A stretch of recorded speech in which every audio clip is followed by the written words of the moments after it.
Bien, hermanos, les quiero invitar que abran sus Biblias, Apocalipsis capítulo 3. Apocalipsis capítulo 3, versículos del 7 al 13. Apocalipsis 3, versículos 7 al 13. Vamos a estar estudiando el día de hoy el mensaje a Filadelfia. Apocalipsis 3, versículos 7 al 13. Dice así la palabra de nuestro Dios. Escribe al ángel de la iglesia en Filadelfia. Esto dice el santo, el verdadero, el que tiene la llave de David, y el que abre y ninguno cierra, y cierra y ninguno abre. Yo conozco tus obras. He aquí he puesto delante de ti una puerta abierta, la cual nadie puede cerrar, porque aunque tienes poca fuerza, has guardado mi palabra y no has negado mi nombre. He aquí, yo entrego de la sinagoga de Satanás a los que se dicen ser judíos y no lo son, sino que mienten. He aquí, yo haré que vengan y se postren a tus pies y reconozcan que yo te he amado. Por cuanto has guardado la palabra de mi paciencia, yo también te guardaré de la hora de la prueba que ha de venir sobre el mundo entero para probar a los que moran sobre la tierra. He aquí, yo vengo pronto. Retén lo que tienes para que ninguno tome tu corona. Al que venciere, yo lo haré columna en el templo de mi Dios, y nunca más saldrá de allí. Y escribiré sobre él el nombre de mi Dios y el nombre de la ciudad de mi Dios, la nueva Jerusalén, la cual desciende del cielo, de mi Dios, y mi nombre nuevo. El que tiene oído, oiga lo que el Espíritu dice a las iglesias.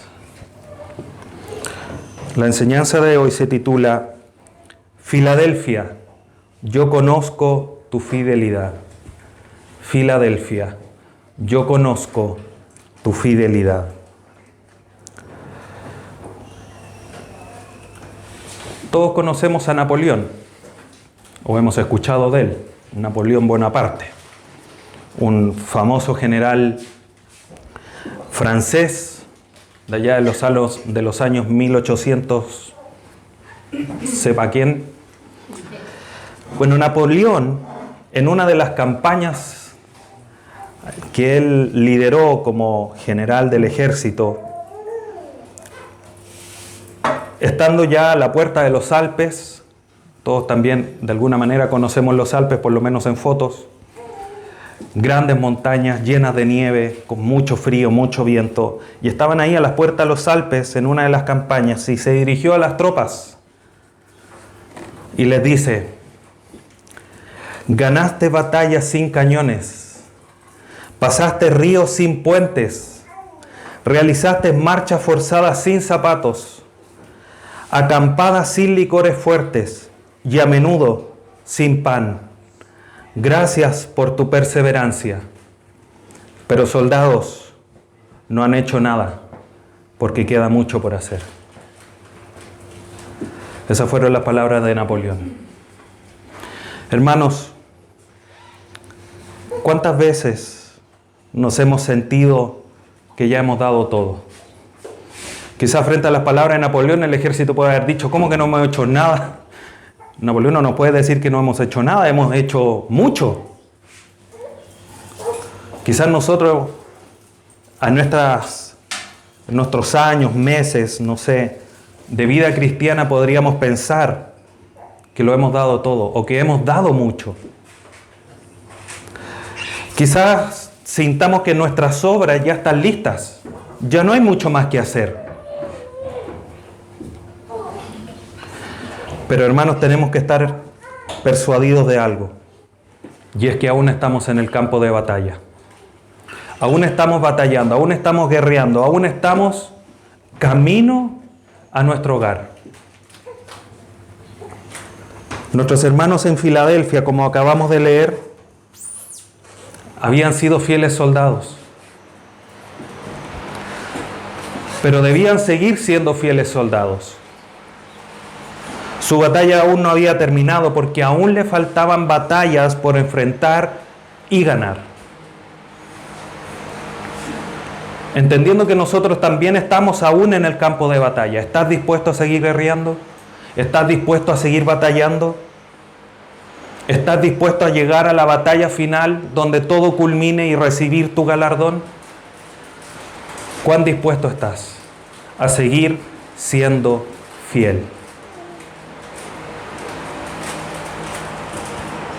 Y es de eso lo que nos enseña el mensaje a la iglesia en Filadelfia. Mensaje que escribe, por supuesto, nuestro Señor Jesús, que le dice a Juan: escribe estas palabras, escribe estos mensajes a las iglesias. ¿A quién escribe? Como ya lo hemos estudiado, al ángel, al mensajero, al que tiene autoridad sobre la iglesia. Y la iglesia, al igual que las anteriores, no tenemos mucha información. Lo hemos mencionado ya a lo largo de esta serie. Y no hay más información de la que nos entrega este propio mensaje. Y entendemos, al igual que muchas de las anteriores, que fue fundada a través del ministerio de Pablo en Éfeso, como ya lo he mencionado en todas las cartas anteriores. Entonces, bíblicamente no tenemos mucha más información que esa. Ahora, si nos vamos a la historia, tenemos relatos, por ejemplo, de Ignacio, de Policarpo, que son padres de la iglesia. ¿Quiénes fueron los padres de la iglesia? Fueron los sucesores de los apóstoles. A ellos, como Ignacio, Policarpo, entre otros, que se les conoce como los padres de la iglesia. Y por sus cartas, por sus relatos, entendemos que la iglesia se mantuvo por varios siglos. O sea, la iglesia en Filadelfia, hermanos, no fue fiel solamente hasta que se le escribió este mensaje, sino que por muchos siglos la iglesia se mantuvo fiel. Y se estima, por los escritos, por la misma historia, que la iglesia se mantuvo en esa región, incluso a pesar de ser conquistada por los musulmanes. Siglo 3, 4 aproximadamente, puedo equivocarme, pero aproximadamente por ahí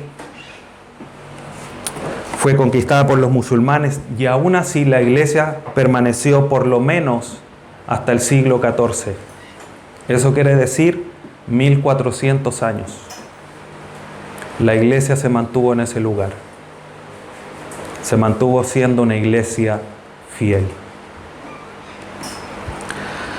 ¿Dónde estaba esta iglesia? En Filadelfia. Y Filadelfia está ubicada a unos 50 kilómetros de Sardis, que es la iglesia que vimos el domingo anterior. Fue fundada aproximadamente en el 190 a.C., lo que la hacía la ciudad más joven de las 7 a las que se les escribió. Y por lo tanto también la iglesia, de cierta manera. Su nombre se tomó de Atalo II Filadelfo. No se sabe si fue él quien la fundó o fue su hermano.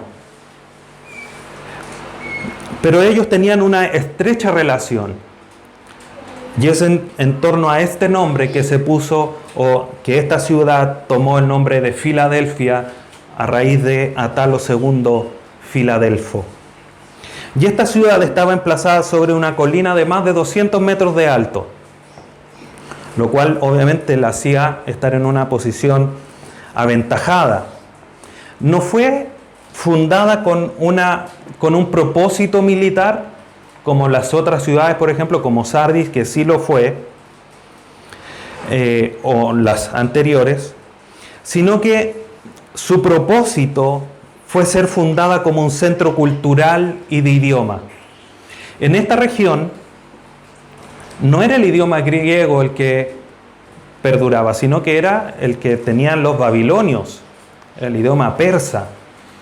Y al cabo de unos años esta ciudad logró su objetivo, porque en toda la región era el idioma griego el que se hablaba en toda el Asia Menor junto con todas las demás iglesias. Entonces era una ciudad importante, un centro cultural y de idiomas. Pero más allá de que este era su propósito, la ciudad estaba cerca de importantes rutas comerciales, por lo tanto también llegó a ser un importante centro comercial de intercambios, de comercio de distintos elementos.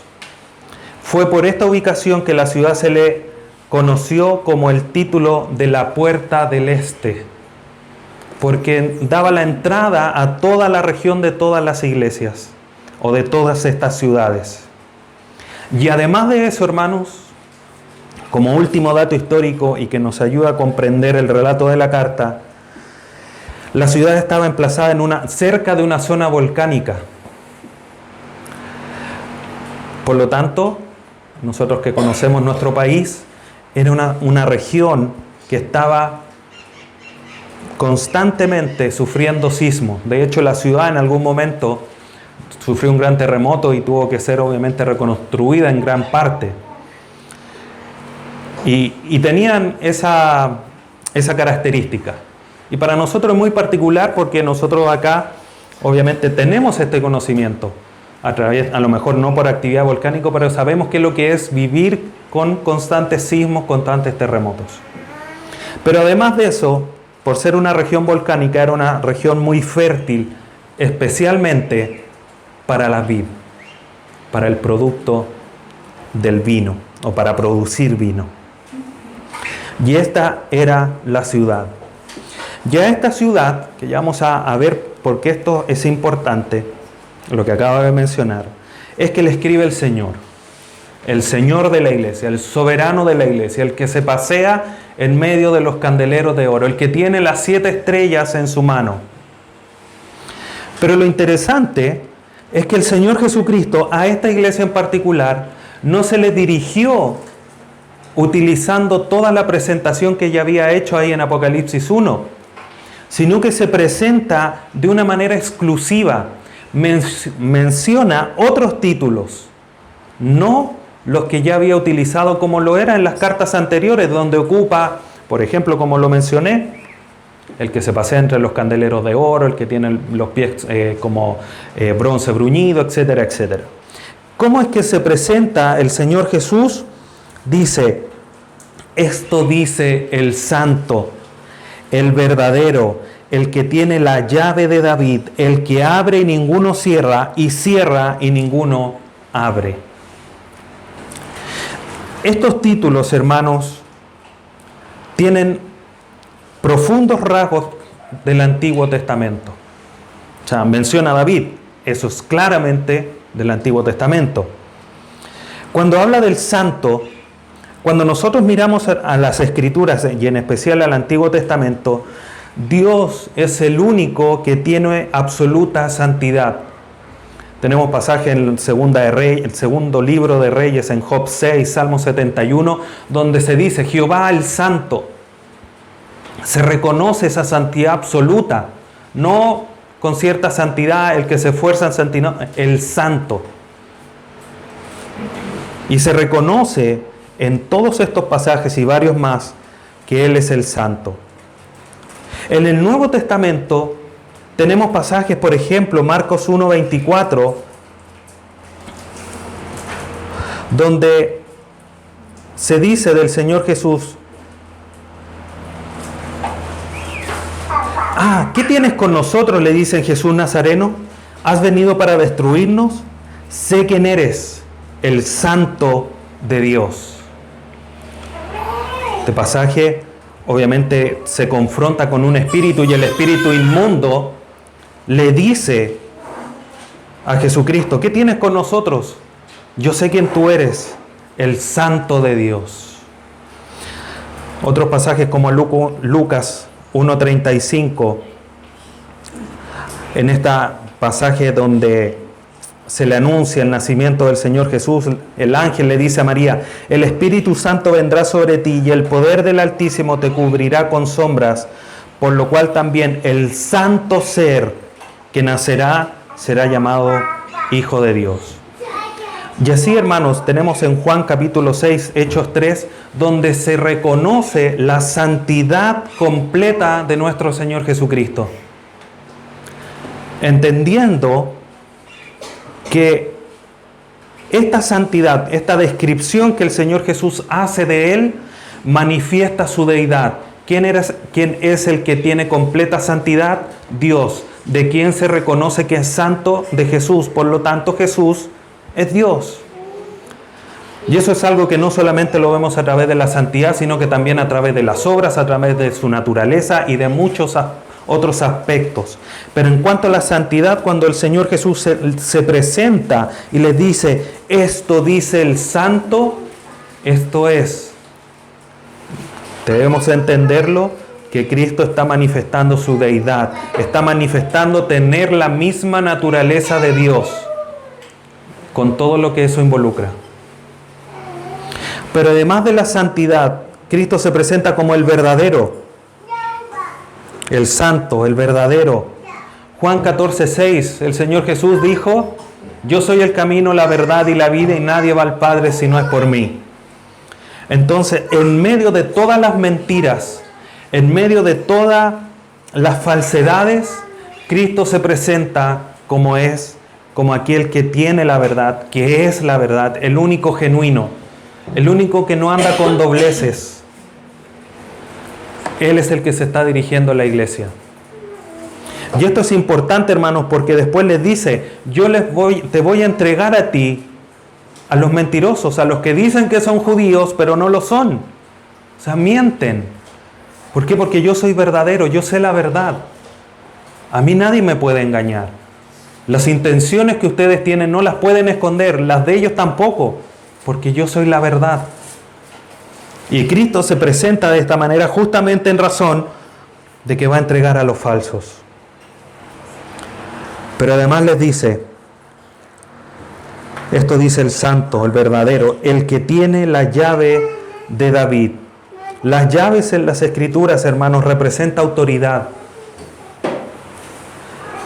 Y David en este caso representa o simboliza el oficio mesiánico, porque a Cristo se le conocía como la raíz de David. Apocalipsis 5:5 dice, y uno de los ancianos me dijo, no llores, esto los ancianos hablándole a Juan, he aquí el león de la tribu de Judá, la raíz de David, ha vencido para abrir el libro y desatar sus 7 sellos. Apocalipsis 22:16 yo Jesús he enviado a mi ángel para daros testimonio de estas cosas en las iglesias. Yo soy la raíz y el linaje de David, la estrella resplandeciente de la mañana. Por lo tanto, cuando el Señor Jesucristo aquí en el libro de Apocalipsis se revela como en la raíz de David, el que tiene la llave de David, está hablando de que Él tiene la autoridad como el Mesías que había sido prometido. Por lo tanto, con esa autoridad, Él puede decir, yo abro y nadie cierra, o yo cierro y nadie abre, porque Él tiene la absoluta autoridad para determinar quién entra y quién no a su reino. Cristo, este es nuestro Señor, el Señor de la iglesia, el verdadero Dios lleno de autoridad y quien gobierna soberanamente la iglesia.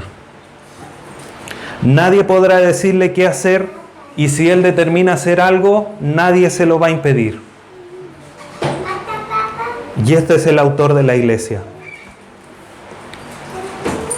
Y es interesante. Yo soy el que abre y nadie cierra. ¿Por qué tenían que entenderlo tan profundamente los hermanos ahí en Filadelfia? Porque la ciudad era conocida como la puerta del este. Si ellos cerraban la puerta, ¿quién entraba? Nadie. Un simbolismo que la iglesia entendía perfectamente y que manifiesta esa autoridad que el Señor Jesús tiene. Versículo 8. El Señor Jesucristo, hasta el versículo 11, entrega los elogios hacia esta iglesia. Yo conozco tus obras, las obras reales, las obras de tu corazón. porque Él es el verdadero. Nadie le puede engañar a nuestro Señor Jesús. Yo conozco tus obras. He aquí, he puesto delante de ti una puerta abierta, la cual nadie puede cerrar, porque aunque tienes poca fuerza, has guardado mi palabra y no has negado mi nombre. Dios, el Señor Jesús, le ha regalado, le ha entregado una puerta abierta a ellos. ¿Qué lo que significa? Es difícil de determinar, porque no tenemos mucha más contexto para comprender a qué significa esta figura. Pero hay consenso, hermanos, en la mayoría, casi el 100% de los autores, que esta puerta se refiere a la continua oportunidad de proclamar el Evangelio, de manifestar lo que Dios había hecho, de entregar la palabra, ya sea proclamándola o ya sea a través del testimonio de cada creyente. La iglesia no iba a perder la oportunidad de manera constante de manifestar su palabra, el Evangelio, el testimonio de lo que Dios había hecho en ellos. Y una vez más, cuando le dice, he puesto una puerta abierta delante de ti que nadie la podrá cerrar, ellos lo comprendían perfectamente porque eran la puerta del este. Y para nosotros, hermanos, ¿acaso Dios no nos ha dejado o no nos abre de manera incontable instancias donde entregar o manifestar su Evangelio? De decir, Cristo salva, Cristo perdona los pecados, Cristo murió y resucitó al tercer día. ¿Cuántas veces se nos ha presentado la oportunidad y hemos callado? Dios nos ha puesto la puerta y nosotros no cruzamos la puerta. La iglesia en Filadelfia estaba siendo bendecida por sus obras y se le había dado esta oportunidad permanente, constante de manifestar el Evangelio de Dios. Pero además de eso, no solamente les dice, puse una puerta y listo, sino que les da las razones, les da los motivos,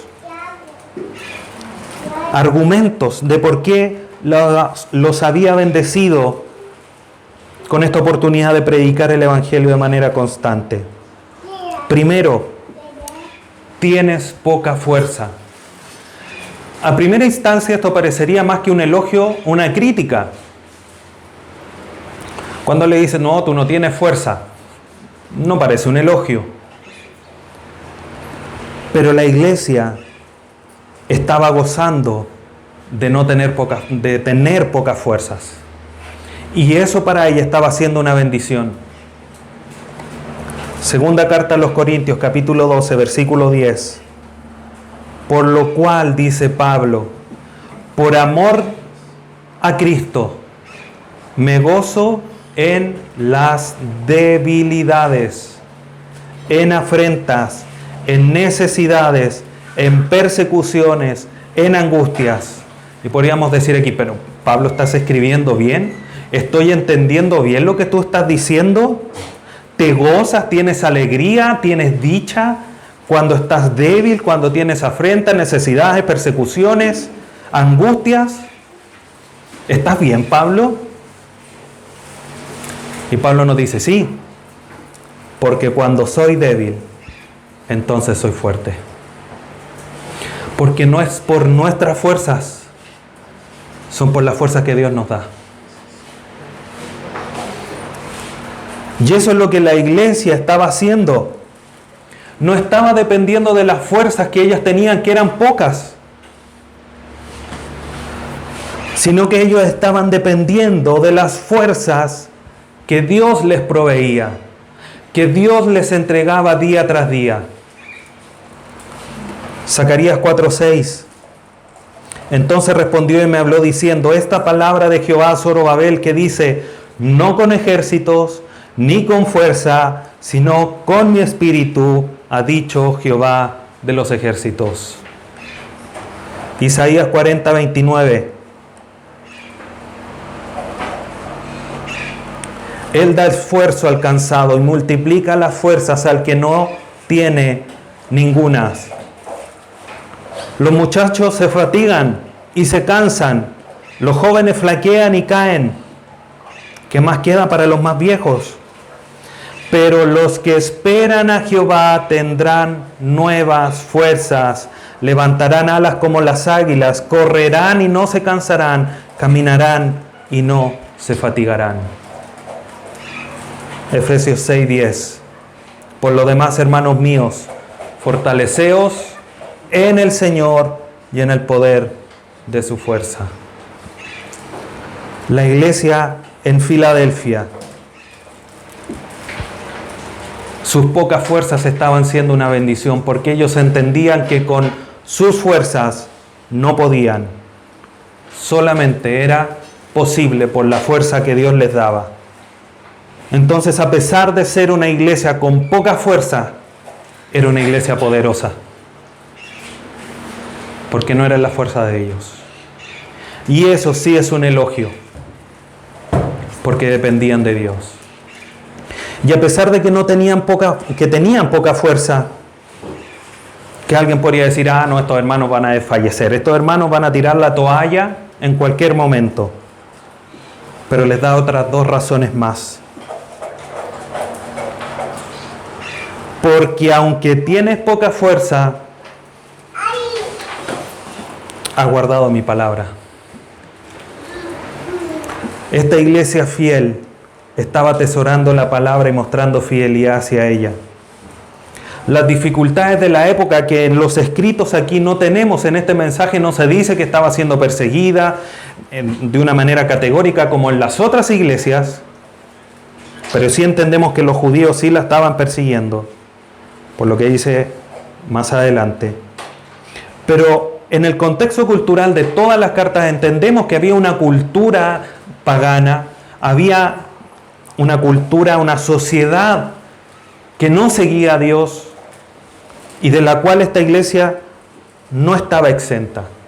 Y a pesar de eso, ellos habían decidido caminar por el camino de la verdad, seguir fieles al Señor y no sucumbir a las diversas ideologías de la época, a los diversos pensamientos de la época, a las persecuciones que podían presentarse, a todo aquello que era contrario a la palabra de Dios. Ellos dijeron, nosotros seguimos a Cristo. Es como que retumbaran las palabras de Josué al final del libro, cuando dice, no sé ustedes, no sé lo que ustedes vayan a hacer, pero yo y mi casa serviremos a Jehová. Y se mantuvieron fieles, guardaron la palabra de Dios. Hermanos, cuando hablamos de guardar, no es que agarraron los rollitos que tenían en esa época y los guardaron en una caja fuerte. Cuando hablamos de guardar, es de obedecer. Ellos, a pesar de las persecuciones, a pesar de los momentos difíciles, vivían conforme a la voluntad de Dios. ¿Por qué entendemos que estaban siendo perseguidos, estaban siendo presionados en cosas contrarias? Porque a pesar de tener poca fuerza, habían guardado la palabra y además no has negado mi nombre. ¿Por qué lo iban a negar si estaba todo tranquilo? Lo estaban presionando y ellos habían decidido no negar el nombre de Dios. No lo habían rechazado. ¿Sigues a Cristo? Sí, yo sigo a Cristo. Hermanos, esto se repitió durante los siglos siguientes, 2 o 3 siglos por lo menos, donde los cristianos fueron perseguidos, donde se les decía, niega tu fe y vivirás.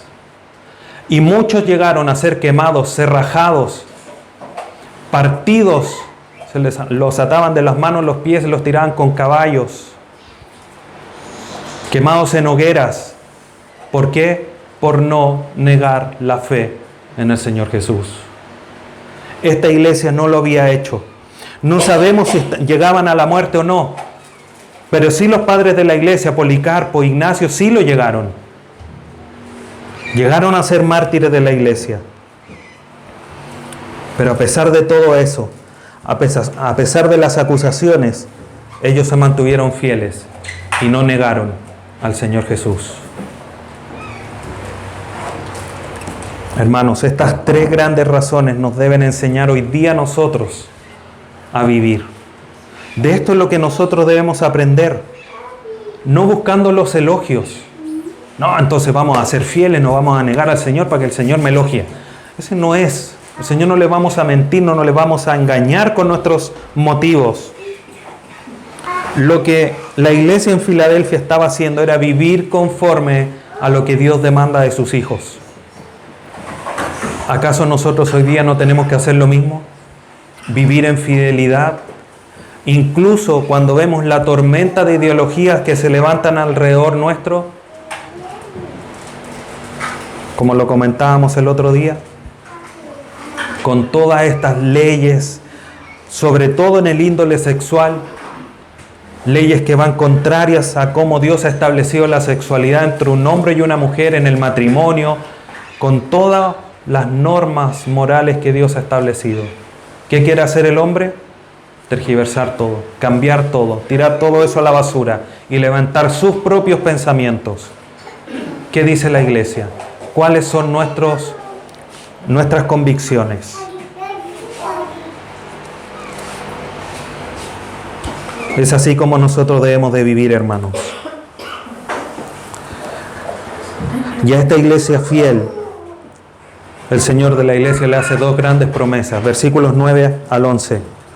Dice: he aquí yo entrego de la sinagoga de Satanás a los que se dicen ser judíos, mentirosos, se dicen y no lo son, sino que mienten. He aquí yo haré que vengan y se postren a tus pies y reconozcan que yo te he amado. Por cuanto has guardado la palabra de mi paciencia, yo también te guardaré de la hora de prueba que ha de venir sobre el mundo entero para probar a los que moran en la tierra. He aquí, yo vengo pronto. En razón de lo anterior, porque tienes poca fuerza, pero has guardado mi palabra y no has rechazado mi nombre, el Cristo, el Señor de la iglesia, le dice: voy a entregar a ti lo de la sinagoga de Satanás. ¿Qué calificativo más fuerte, hermanos? Y uno podría decir: pero Señor, ¿por qué lo llama así si a lo mejor solamente no te reconocen? Pero hermano, el mismo Señor Jesús dijo: el que no junta conmigo, desparrama. El que no está con el Señor Jesús, no está con el Señor Jesús. No hay término intermedio. Por lo tanto, aquellos que habían rechazado al Señor Jesús se consideraban como parte de la sinagoga de Satanás, que además eran mentirosos, porque Satanás es padre de toda mentira. Se dicen judíos, pero no lo son, mienten. Eran judíos en lo físico, pero no en lo espiritual. ¿Por qué? Porque rechazaban al Mesías, rechazaban a Cristo. Y estos judíos, que lo más probable es que les perseguían, que los vituperaban, iban a tener que reconocer a la iglesia, iban a tener que humillarse delante de ella, iban a tener que postrarse a sus pies, no porque la iglesia fuera importante, sino porque iban a tener que reconocer que esta iglesia fiel servía al Señor Jesús, reconocía al Mesías que ellos habían rechazado, y el Señor los iba a convencer. Y los judíos iban a tener que llegar delante de ellos y decir: ustedes son verdaderos creyentes, ustedes son objetos del amor de Dios, como dice el versículo. Y reconozcan que yo te he amado. Entonces, esta, hermanos, es una parte de la recompensa de la salvación. No porque la iglesia fuera importante ni la más grande, no. Es una recompensa por su fidelidad. Pero nosotros debemos entender, hermanos, que no es por eso que nosotros batallamos en la fe, no es por eso que vamos a seguir fieles al Señor, sino porque Dios nos demanda de eso, porque en su naturaleza Dios se lo merece, por decirlo de alguna manera. no por las recompensas. Ahora, querer la recompensa de Dios no está de más, no es que esté malo. Yo quiero la corona, todos los galardones que hay. Pero para eso tengo que mirar a Cristo. Que Cristo sea mi norte, que Él sea quien me guíe en mi caminar.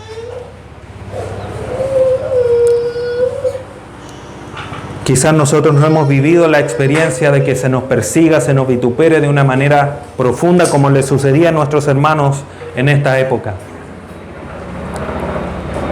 Pero si hay alguien que lo hace, quizás nosotros no nos damos cuenta, va a tener que reconocer y decir, este sí era un verdadero hijo de Dios. Pero además de eso, hermanos, hay una hermosa promesa, versículo 10. Por cuanto has guardado la palabra de mi paciencia. O sea, a pesar de las persecuciones, la iglesia estaba manteniéndose fiel a Dios, a su palabra. Estaba guardando la esperanza que por medio de la palabra nos llega. Por medio de la palabra tenemos. Como dice Santiago, a través de las aflicciones se genera paciencia. Y la paciencia nos genera bienaventuranzas, dicha.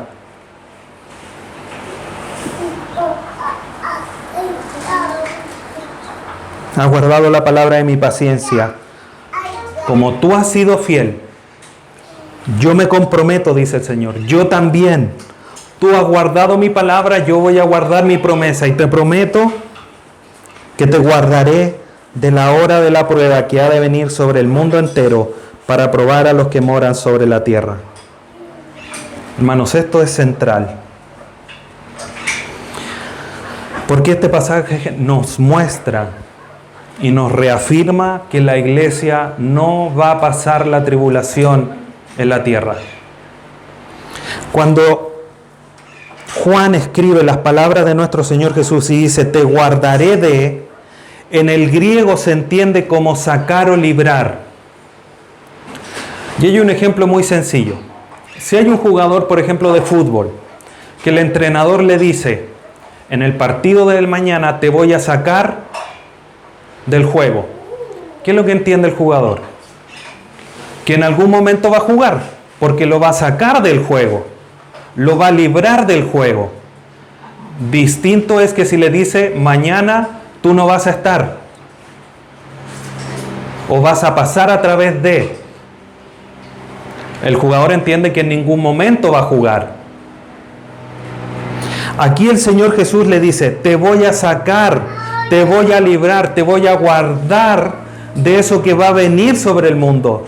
Por lo tanto, nosotros, ¿cómo debemos entender lo que vamos a ser sacados? Porque estamos presentes en el mundo, porque la prueba, la hora de prueba viene sobre el mundo entero. Por lo tanto, la iglesia va a ser sacada, va a ser guardada. Y esta hora de prueba, sin lugar a duda, y todos llegan a la misma conclusión, es que se refiere al periodo de tribulación. La hora de prueba que viene sobre el mundo entero para probar a los que moran sobre la tierra. El compromiso del Señor Jesús es que la iglesia va a ser sacada de este evento, de esta hora de prueba. Dios va a guardar a la iglesia fiel. Tú no vas a pasar por esta hora de prueba. Porque esa hora de prueba, que va a ser para el mundo entero, tiene un propósito que es probar a los que moran en la tierra. Y este título, hermanos, los que moran sobre la tierra, se utiliza a lo largo de Apocalipsis y en todos los pasajes se muestra, se dirige como una referencia a aquellos que no son creyentes, como aquellos que tienen todo centrado en la tierra, con que sus ojos están en la tierra. A los que moran en la tierra. Nosotros no moramos acá. Pero, pastor, si estamos acá. Sí, pero nuestra morada está en los cielos. Estamos de pasada, somos peregrinos, extranjeros. Pero nuestra ciudadanía no es aquí. Por lo tanto, la iglesia, hermanos, este versículo, Apocalipsis 3:10, es central en enseñarnos que la iglesia no va a pasar la tribulación en la tierra, porque va a ser guardada por el Señor Jesús. Interesante es que a contar del capítulo 4 en adelante, la iglesia no es mencionada en ninguno de los pasajes donde se menciona las pruebas que vienen, los sellos, las trompetas, las copas, para probar a los moradores de la tierra. ¿Por qué? Porque la iglesia está siendo guardada. Cumplimiento de lo que dice aquí el Señor Jesús. Y termina estos elogios, estas promesas, diciéndole: vengo pronto. Te voy a guardar, voy a entregar a ti los de la sinagoga de Satanás, te voy a guardar de las pruebas que vienen, de la hora de prueba. Vengo pronto. ¿Qué mensaje de más reforzamiento a la esperanza que tenía la iglesia en Filadelfia?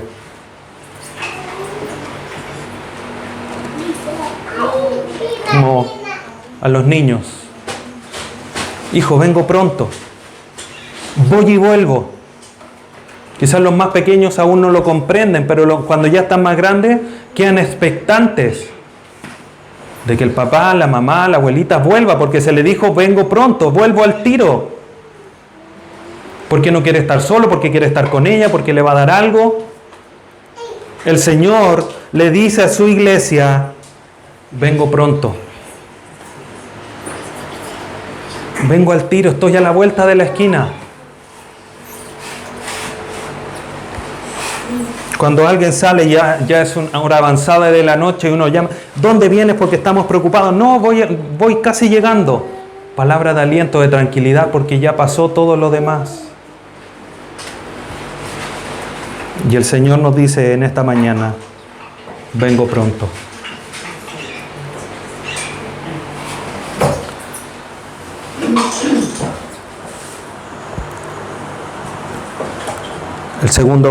La segunda parte del versículo 11 nos entrega el mandato de Cristo a la iglesia: retén lo que tienes para que ninguno tome tu corona. Hay algo interesante, hermanos. A la iglesia en Filadelfia, junto con la iglesia en Esmirna, no recibieron amonestaciones de parte de Dios. Todas las demás sí. Estas dos fueron las únicas: Esmirna y Filadelfia. Si Cristo nos evaluara el día de hoy, nos escribiera una carta, ¿nuestra carta tendría alguna amonestación? No es que la iglesia en Esmirna ni la iglesia en Filadelfia fueran perfectas, pero ¿tendría algo que decir de nosotros Dios hoy?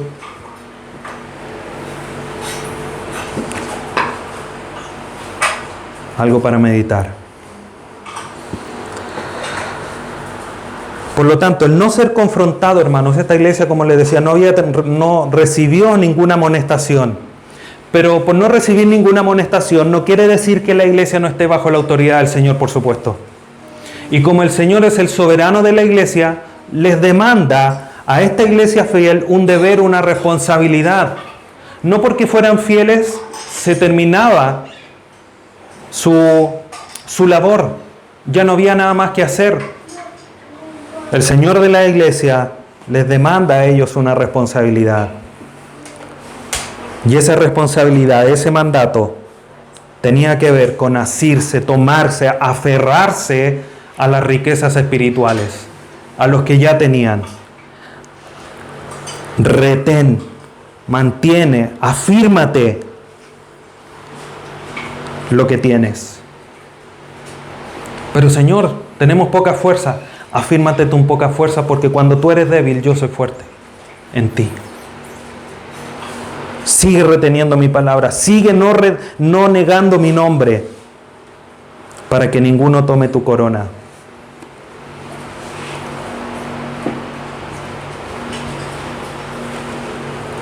¿Y qué mensaje de mayor fortaleza? Ellos podrían haberle dicho: Señor, pero es que ya no nos quedan fuerza porque tenemos pocas. Sigue, vengo pronto. Sigue forzándote, vengo pronto. Cuando aquí el Señor le dice, para que ninguno tome tu corona,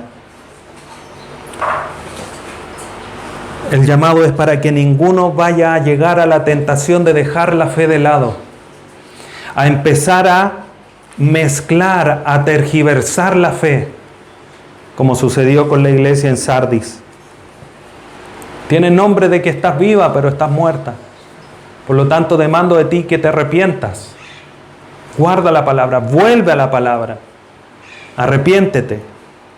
La iglesia en Filadelfia estaba siendo llamada a no caer en la fe, a permanecer en ella, porque el que permanece fiel va a recibir su recompensa, para que nadie te tome tu corona.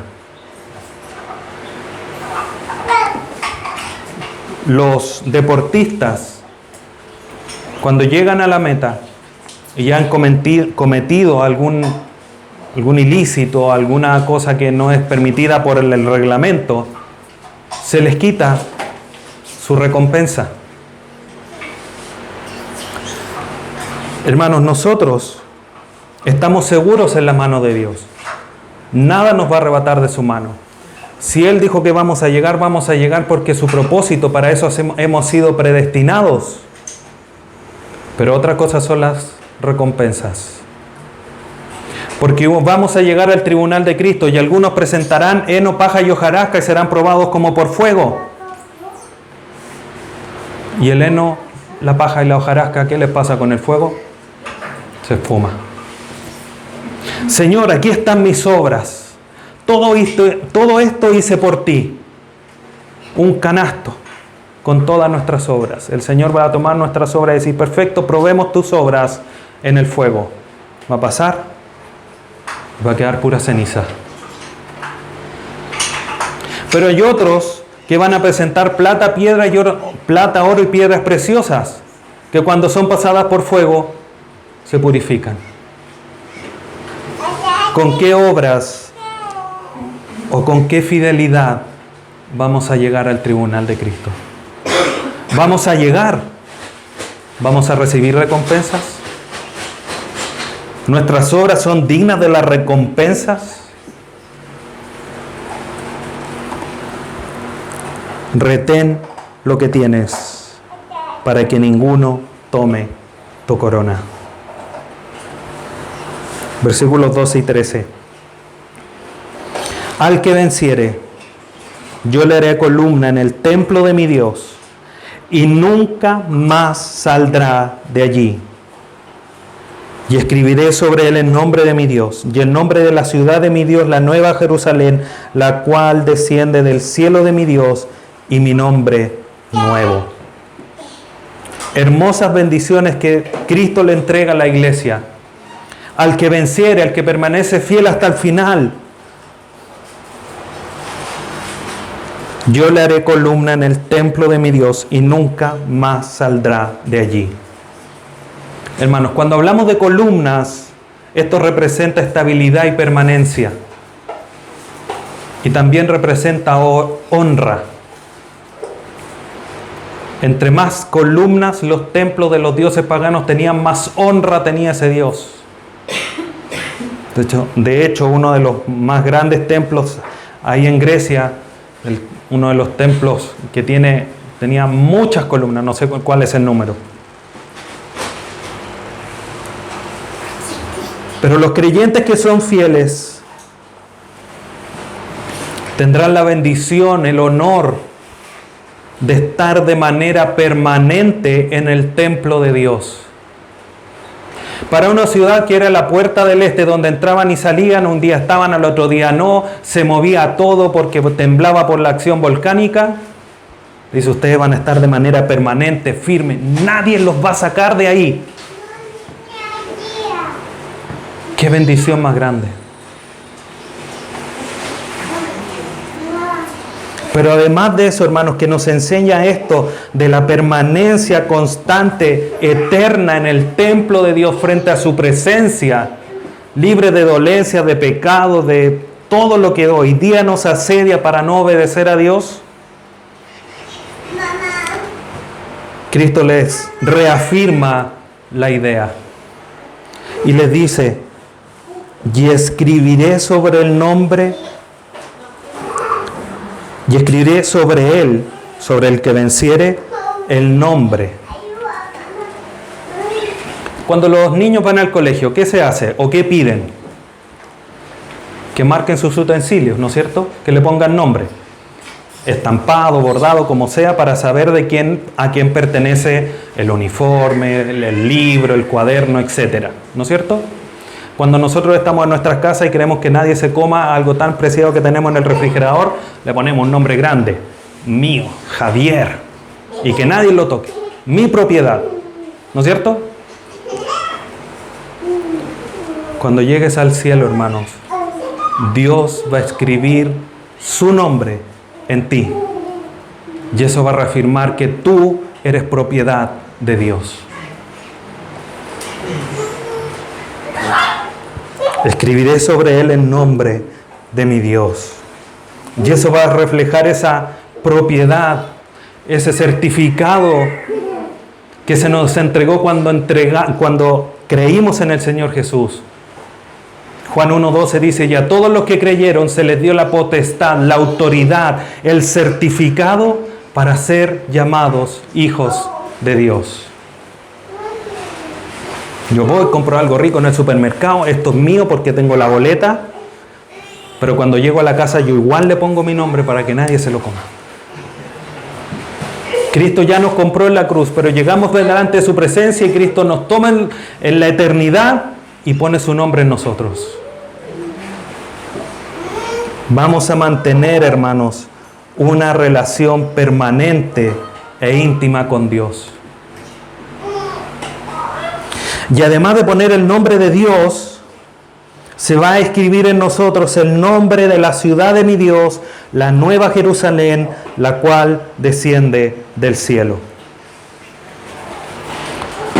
A los que hemos tenido la oportunidad de viajar, tenemos que llevar un pasaporte a los lugares que se nos pide o la cédula de identidad.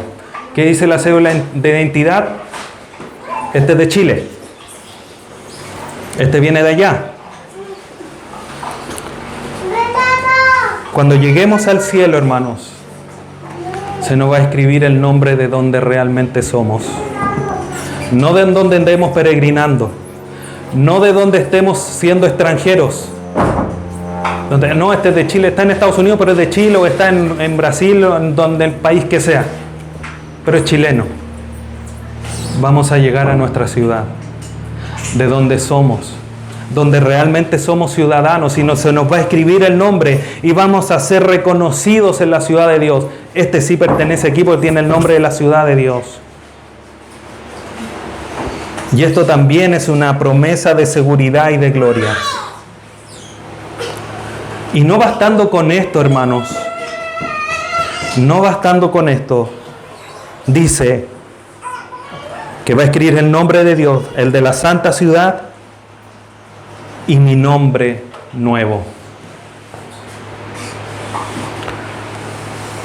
Juan capítulo 3, primera carta de Juan capítulo 3, versículo 2 dice,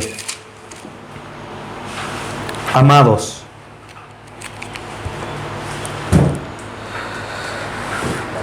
ahora somos hijos de Dios y aún no se ha manifestado lo que hemos de ser, pero sabemos que cuando Él se manifieste seremos semejantes a Él, porque le veremos tal como Él es.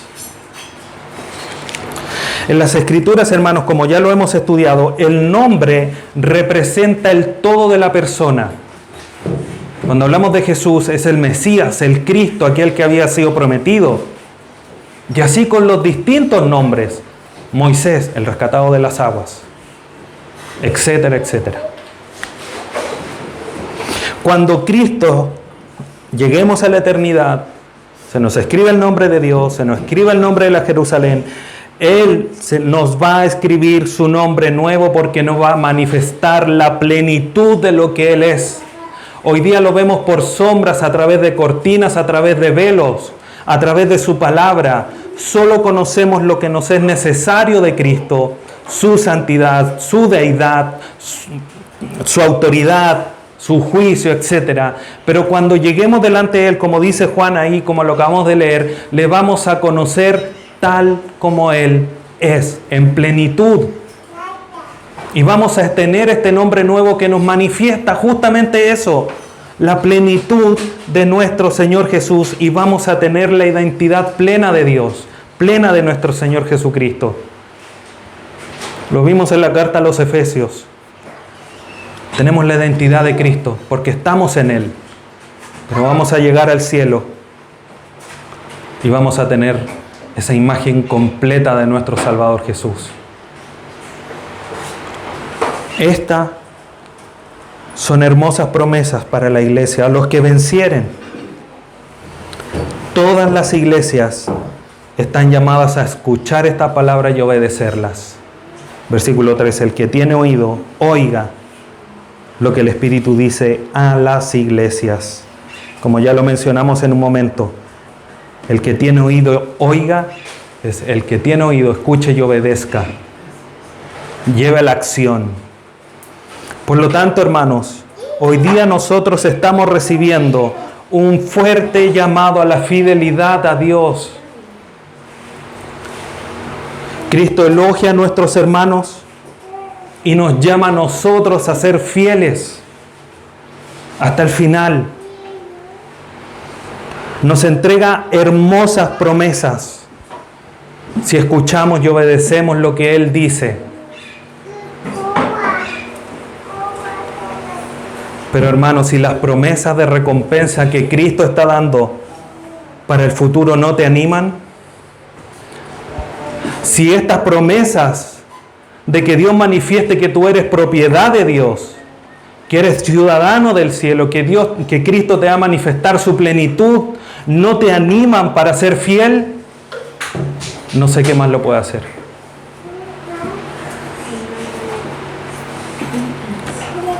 Si no te anima el hecho de que Cristo viene pronto, que está a la vuelta de la esquina, para vivir de una manera más santa, que viene aquel que es verdad, al quien no podemos engañar, porque conoce nuestras obras, no sé qué más te va a animar a vivir de una manera más santa, más piadosa. Hermanos, los eventos del tiempo final no son para entrar en pánico, sino que para que aguardemos esperanzados la manifestación gloriosa de nuestro Dios.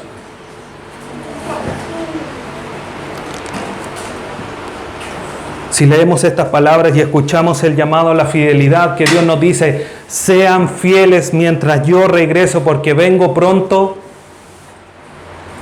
es para que Dios con su amor, con su misericordia que manifiesta tan profundamente en el libro de Apocalipsis, capítulo tras capítulo, aún a pesar de que iba a caer el juicio, Dios manifiesta esa misericordia. Hoy día no es un llamado para el terror, no es un llamado para el pánico, sino que es un llamado de misericordia, un llamado de gracia, donde Cristo dice, vengo pronto, sé fiel, para que cuando yo venga te encuentre haciendo así y te pueda decir, buen siervo y fiel, en lo poco has sido fiel, en lo mucho te pondré. Entra en el gozo de tu Señor. ¿Quieres escuchar esas palabras? Esfuérzate. Hermano, no hemos batallado hasta la muerte. Como le dijo Napoleón al inicio, han batallado con esto, han batallado esto, han pasado frío, han pasado hambre, se han mojado, se han desvelado, pero no han hecho nada. Queda mucho por hacer. Hermanos, yo no sé si queda mucho por hacer porque no sé si Cristo viene mañana, en 3 años más, en 10, no lo sé. Pero de que Cristo viene, viene. Y viene pronto, viene pronto. Si te faltan fuerzas, depende del Señor. Él multiplica las fuerzas al que no tiene ninguna. Sigamos adelante. Lo que hemos hecho hasta ahora tiene que seguir multiplicándose hasta el final, manifestando la fidelidad que tiene que haber en nosotros para el Señor. para que cuando Él venga, encuentre aquella esposa pura y sin manchas que Él preparó de antemano para presentársela a Él. Seamos fieles, sigamos adelante, sigamos obedeciendo lo que Dios ha dicho.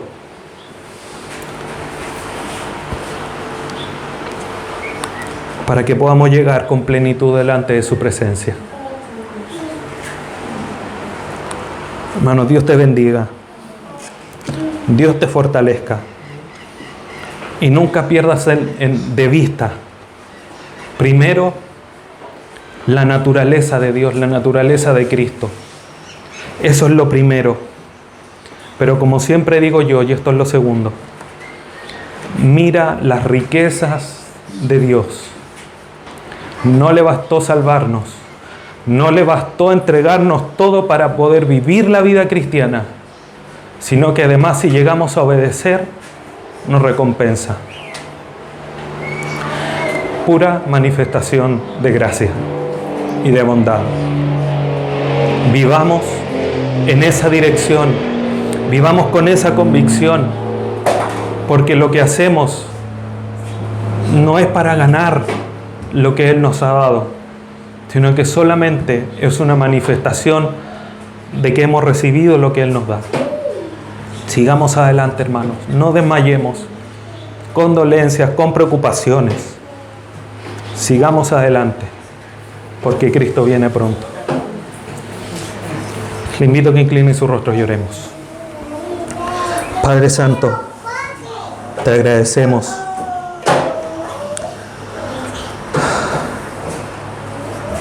por tu gran bondad y misericordia, porque no te ha bastado salvarnos,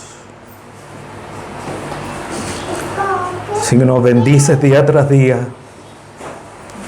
y además nos prometes grandes promesas, Dios amado, a través de ser obedientes y fieles al llamado que nos haces. Señor, hasta ahora no hemos hecho nada. Somos siervos inútiles, porque hemos hecho solamente lo que teníamos que hacer. Ayúdanos a ser fieles.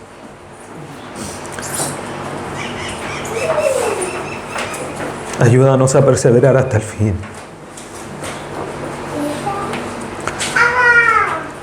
Para que tu nombre sea puesto en alto. Para aquellos que no te han reconocido, doblen sus rodillas delante de ti por la obra que tú has hecho en nosotros, no por lo que seamos, no por lo que hayamos ganado, sino por lo que tú has hecho en nosotros y por la obediencia a tus mandatos. Dios bendito, ayúdanos a ser una iglesia fiel, a ser hombres y mujeres fieles a tu palabra, a no diluir tu evangelio con la cultura que nos rodea, sino que a ser valientes y enfrentar el mal con el bien y poner en alto la luz de tu evangelio para que relumbre en medio de las tinieblas. Te damos gracias en esta mañana por este llamado tan profundo, amoroso y bondadoso que nos haces para ser fieles. Te bendecimos en esta hora, Padre Santo, y agradecemos por todo a través de tu Hijo Jesús, nuestro Salvador. Amén.